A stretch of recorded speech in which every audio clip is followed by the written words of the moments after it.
So welcome everyone. Today I'm going to be speaking about two big issues. One is thinking about classroom management for in the middle of the year, and also secondly about using technology for differentiated instruction. My name is Laura Shensi Moreno, and I am a professor at Brooklyn College in the Childhood, Bilingual, and Special Education Department. And I spent 12 of my beginning years as a teacher in a dual language Spanish-English school, and as someone who mentored and coached new teachers. So a lot of these issues are things that I feel passionate about and that I've worked through myself and helped other teachers work through. So what are we going to do today? In this abridged version of the webinar, we have 4 different goals. One is to address issues in classroom management that are more typical of the middle of the year, not the beginning of the year, when the beginning of the year is more establishing the classroom environment, while in the middle of the year, it's really thinking about how to keep the class cohesive and how to help the class think about their role within the classroom. Then the second goal is to become familiar with tools to help students to learn how to reflect on their role in the classroom. And I really believe this helps students to grow as learners, that helps them across all academic areas. Then we're going to talk about the benefits of integrating technology. And lastly, we will discuss how to support individual students through differentiation. So the first thing I'd like to talk about is what is a child-centered classroom management technique. So here there's a table that is set up to display the differences. The teacher-controlled classroom is one in which the teacher is the person who kind of sets the rules, is in charge of the control, dishes out rewards and punishments, and the students have little or no role in that. And at the end of the year, what can happen, and that can be a well-functioning classroom, but at the end of the year, what happens is that students really paid attention because they were either wanting to please their teacher or fearful that their teacher would punish them. And in the end, they really didn't learn very much except to follow the rules. They didn't learn very much about what do you do when there's a challenging situation with another student, or how do you control yourself when you feel like not behaving. In the child-centered classroom management environment, students have a voice in setting the rules. I think what is key is students are asked to process when something comes up. And in the end, by the end of the year, what we want to see is growth. We want to make sure that children really have developed thinking skills and coping skills in order to understand their role in the environment and understand what it means to help others and what it means to have a well-functioning classroom environment. So I'm just going to highlight 1 or 2 things from this table. So if we look at the very top, teacher-controlled classroom management, the first thing is teachers set the rules alone. They say, in this classroom, you're not allowed to get up to go to the bathroom during reading time. That's it. In a child-centered classroom management environment, students have a voice in setting the classroom rules. So this is not to say that children are the people who create the whole environment, because many children, especially elementary and even in high school, they're coming into school culture, and school culture definitely has its limits, right? Because there's so many people there, and they may not be familiar with it. But what I'm advocating for is that children then understand the purpose of rules. So in a child classroom environment, you may say to students, in this classroom, we're not getting up to go to the bathroom during reading time. And why do you think the reason is? And so then children are encouraged to think of why that rule, the purpose of that rule, and what benefits it may have towards them, rather than thinking, this is a rule and we must follow it. And if I don't follow it, I'm going to get in trouble. But instead, realizing, oh, reading time is so important. We want it to be quiet. We want people not to be distracted. That's why people are not supposed to get up and go to the bathroom, because when people do, then I get distracted and somebody might trip and do something over and disturb somebody else, whatever it may be. But children then understand, oh, this is why we do it, and it has a purpose. The second row, teacher provides rewards and consequences according to a situation. Again, students are asked to process when either rewarded or given a consequence. And one example of this is in my own classroom, I had whole classroom incentives. So if everybody, for example, cleaned up really quickly, then the whole class would get a star.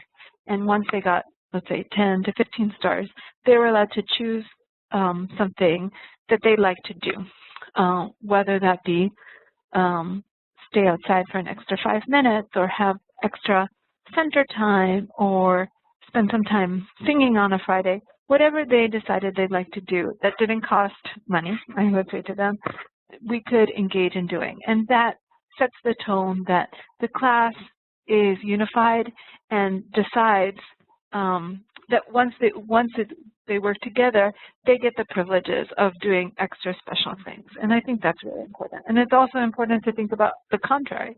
When the class is not doing the right thing, then what happens? Why do we need to stay extra and finish our math work? Or after lunch, for example. After lunch, maybe I take the whole class back in to finish math. Why is that happening? So the difference between a teacher-controlled classroom and a child-centered classroom is that learning is at the center for a child-centered classroom. We want children to learn what is the impact of their actions and how certain actions are more valuable within a classroom environment, how certain actions really move the class forward. So now I'm going to go through one case study and think about how this classroom situation could be solved with child-centered management. So the first case study is a 5th grade classroom, and this is a situation in which I worked with a teacher as a mentor. There was a newish teacher, and she had a large class, around 34 students, 20 boys and 14 girls, so very heavy on the boys. And the environment was very loud and disorderly. Students took their time in getting to their seats and starting on their work. But one of the most, I think, striking things about this class is how negative the students were towards each other. They were always putting down each other throughout the work period, throughout the day. And this, in turn, helped create an environment of kind of displeasure and unsettlement. Students were distracted, they were angry and upset. And the teacher began to become part of this environment and felt very upset because he couldn't get through the lessons. And most of his time was dealing with breaking up disagreements with others. So this is a situation that sometimes happens in classrooms. And what do we do in the middle of the year? The techniques that we used at the beginning of the year, like setting the rules, are not practical at this point. So I created another chart where we do an analysis of this case and this problem. So the first column, what needs to be changed, and this is a way of thinking about what are the different things going on and how can we decide on 1 or 2 of them to really deal with. 2 is ways to address this issue, and 3 is a tool. So I noted that there were 4 different things that needed to be changed. One was the volume of the class. The second was it took a long time for students to get to work. Then there was a lot of put downs and very angry students. The second column is then a chance to brainstorm about solutions. What can we do about the volume of the class? Talk to students about noise level, have a chart to reference the noise level, have students practice at different levels. And then for the second, it takes a long time for students to get to work, set a timer, acknowledge students who start on their work quickly. How do we address the put downs? Have a consequence for put downs, have an area with models for put ups so that students, they become familiar with what does it mean to actually compliment others and notice what others are doing. And with the angry students, how can we set apart a physical space for them and ways in which students can express themselves constructively. So there's so many things that are listed and can be done here. But I think what's important for teachers to remember is that we can't make the solution overwhelming. We need to think about what's one thing that we can do step by step and baby steps that can help address some of these issues. So the way that I chose was to develop a rubric, because a rubric will help students address some of these skills that they don't have and help them reflect on how they're growing towards those skills. So this rubric was created by me in order to help this class many years ago think about how did they behave while they were listening to teachers, while they were working, and during experiences where they were sharing out to each other. So there are the skills are listed on either side. So they needed to work on listening, communication, taking turns, respect, and positive attitude. And then there are 3 criteria. 1 for being kind of unsatisfactory, that the class isn't working together. 2 is it's okay. And 3 is the ideal.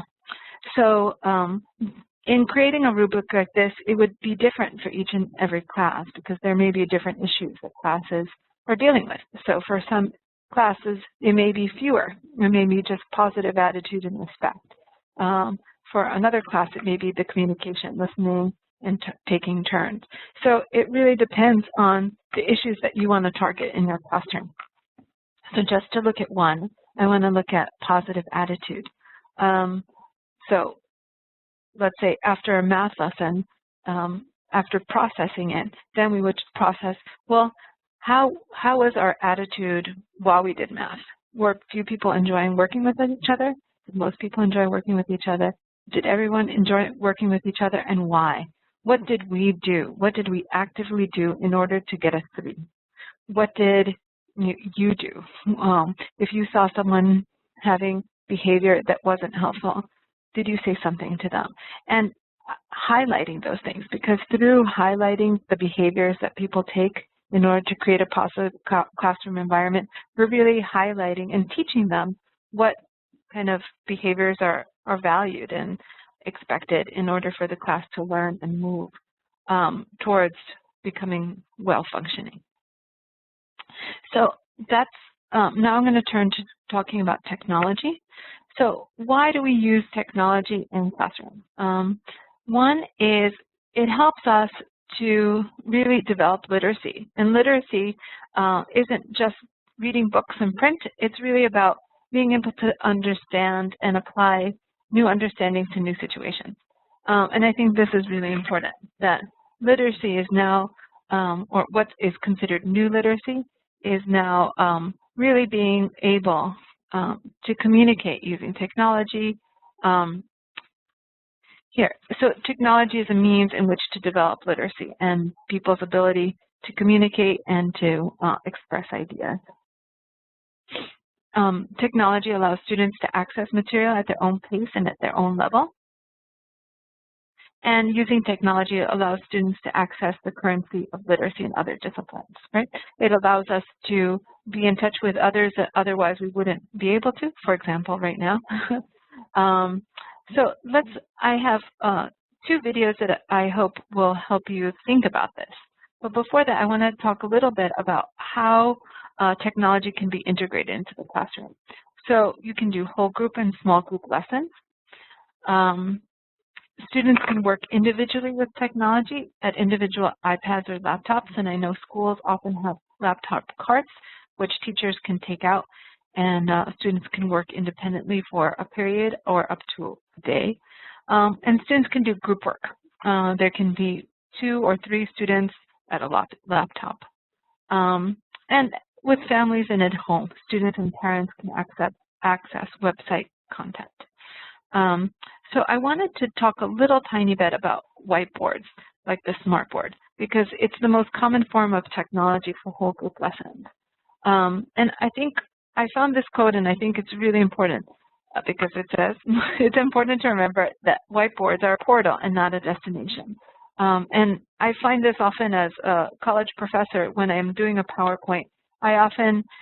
Sometimes a PowerPoint draws everyone to the whiteboard, and you can talk and talk and not do anything interactive. And then that way, we're not using technology to interact with our students, we're just using it to present and model.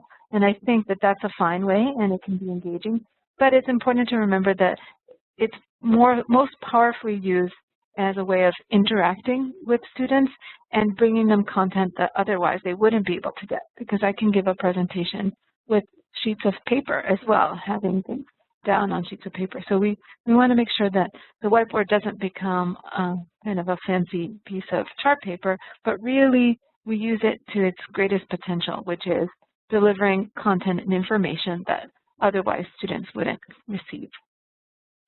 So here are some ways to use a whiteboard. As I said, demonstration or modeling. For example, with math manipulatives, there are many whiteboard apps and programs that you can show students different ways of adding and subtracting, or building up objects like dinosaurs, or students can use the whiteboard to manipulate objects on the board, shapes and triangles, and that would be a very engaging and exciting way for students to be involved with that.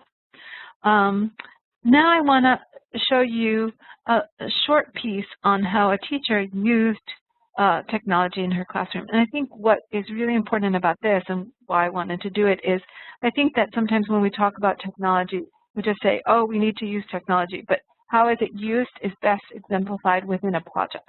When we see how teachers tie it with curriculum within a project, it's the easiest way to see it. So we're going to just watch one clip, which is planning a lesson, and it starts on 3 minutes and 41 seconds and ends around 7 minutes. So we're going to watch that short piece, and this whole video demonstrates many aspects of planning with curriculum. It's 14 minutes long, and the link is there. So if you're interested in this piece, you can watch the whole thing, and it would just, I think it's very valuable. Something that's really important about that clip is how the teacher, Ms. Kellogg, talks about how the learning really shapes the use of the iPads. So the students are working on skills and strategies that support kind of the teaching that she did, but that the iPads really allow for a level of differentiation that she was unable to provide before. So that comes to the end of this short webinar. I'm going to leave you with some references. The first is the teachingchannel.org. This is a video for creating a safe environment that supports the first part of this webinar. And the second is New York City Department of Education website about connected learning. So here there are many actual projects that teachers worked on, and you can see them. And here there's the last one is websites that have resources for teachers and looking at apps that you can use on the whiteboard. So I hope you enjoyed this, and I hope it was helpful, and thank you.